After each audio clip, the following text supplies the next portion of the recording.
अस्सलाम वालेकुम दोस्तों, मैं हूं सुल्तान और आप देख रहे हैं ब्लॉग वाइज यूट्यूब चैनल। आज हम जिस मौजू पे बात करना चाहते हैं वो है इटली की फैमिली वीज़ा की सबमिशन से लेके पासपोर्ट रिसीव होने तक कितना टाइम पीरियड लगता है। अक्सर दोस्त ये क्वेश्चन करते हैं कि इंक्वायरी कब आएगी, पासपोर्ट कब मिलेगा, 2 महीने हो गए हैं, 4 महीने हो गए हैं, 6 महीने हो गए हैं, हमें कॉल नहीं आ रही। तो ये जितना भी टाइम पीरियड है, जो मेरा पर्सनल एक्सपीरियंस है वो मैं आप लोगों के साथ शेयर कर रहा हूँ। हमें जो एम्बेसी से जो कॉल आई थी वीज़ा सबमिशन के हवाले से, वो 10 जनवरी 2024 को हमने अपना जो वीज़ा सबमिशन करवाया था और तकरीबन उसके 1.5 महीने बाद हमें जो है ना वो कॉल आ गई थी अपनी फ़ीस सबमिशन फ़ीस जो है ना वो सबमिट करवाएं इटली एम्बेसी में। तो तकरीबन 1.5 महीने बाद जो ना हमें वो इंक्वायरी फ़ीस जो वो जमा करवाने के लिए कॉल आई थी, वो हमने तकरीबन 46,000 वो जो है ना वो सबमिट करवाया था। और उसके एक डेढ़ माह बाद जो है ना हमें वो दोबारा कॉल आई थी कि आपकी इंक्वायरी जो है ना वो आ रही है। तो कुछ लोग कहते हैं कि इंक्वायरी नहीं होती, तो मैं यहाँ पे सब दोस्तों को ये मेंशन कर दूँ कि इंक्वायरी ज़रूर होती है। बेशक सिंगल एप्लीकेंट हो, बेशक उनके बच्चे हों, 2 एप्लीकेंट हो, 4 एप्लीकेंट है, सबकी इंक्वायरी आती है। बहुत से लोग ये भी कहते हैं कि इंक्वायरी तो नहीं आती, हमारी तो नहीं आई। ये गलत बात है। जो मेरा पर्सनल एक्सपीरियंस है वो यही है कि हमारा सिंगल एप्लीकेंट था और सिंगल केस था और फिर भी इंक्वायरी आई थी।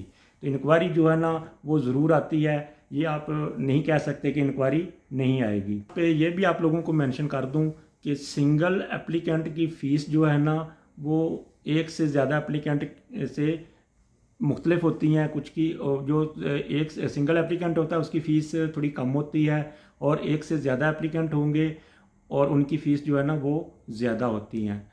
तो ये भी आप नोट कर लें कि फ़ीस जो है ना, फ़ीस का जो सिनेरियो है वो ऐसे ही है कि मतलब कि सिंगल एप्लीकेंट है तो कम फ़ीस लगेगी, और अगर एक से ज़्यादा एप्लीकेंट हैं तो फ़ीस ज़्यादा लगेगी। और दूसरी बात ये कि कुछ लोगों को इंक्वायरी के बाद जो ना 3-4 महीने तक वेट करना पड़ता है कि अभी तक जो है ना हमें पासपोर्ट कलेक्शन की कॉल नहीं आ रही।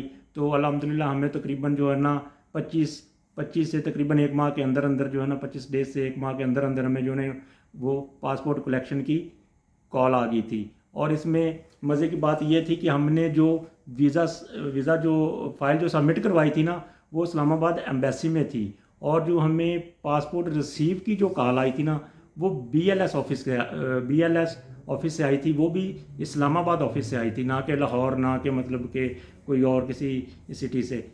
जो हमें पासपोर्ट कलेक्शन की जो कॉल आई थी वो BLS से आई थी, और BLS के ऑफिस से हमने जो है ना वो पासपोर्ट कलेक्ट किया था। ये भी नोट कर लें, उस वक्त जो जो कॉन्ट्रैक्ट था ना वो जेरी से ट्रांसफ़र हो चुका था BLS के पास।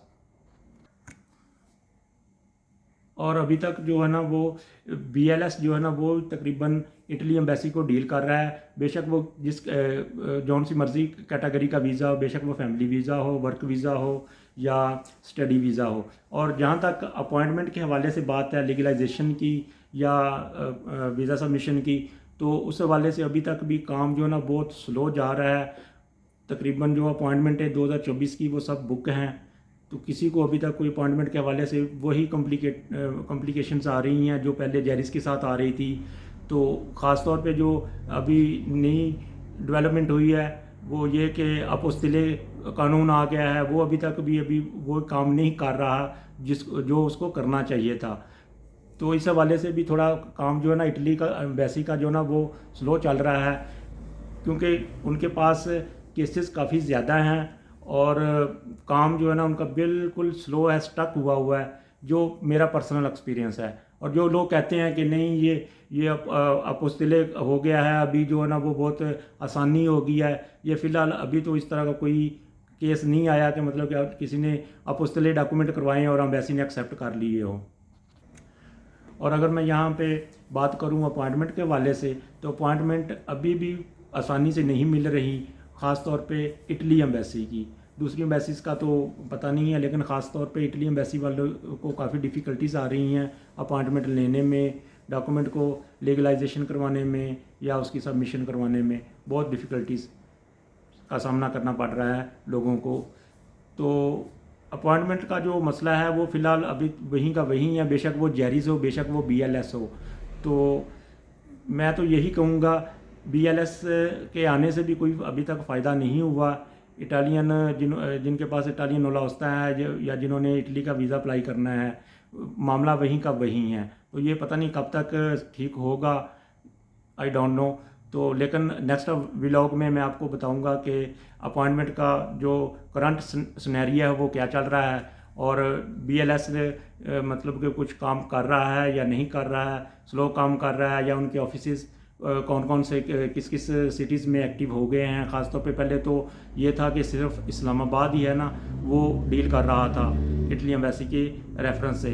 तो अभी सुना है कि लाहौर भी काम कर रहा है, प्लस गुजरात में भी ओपन हो गया है। तो नेक्स्ट वीडियो में मैं आपको मुकम्मल तफसील के साथ बता सकता हूँ कि गुजरात वाला ऑफिस काम कर रहा है या लाहौर वाला काम कर रहा है या नहीं कर रहा है।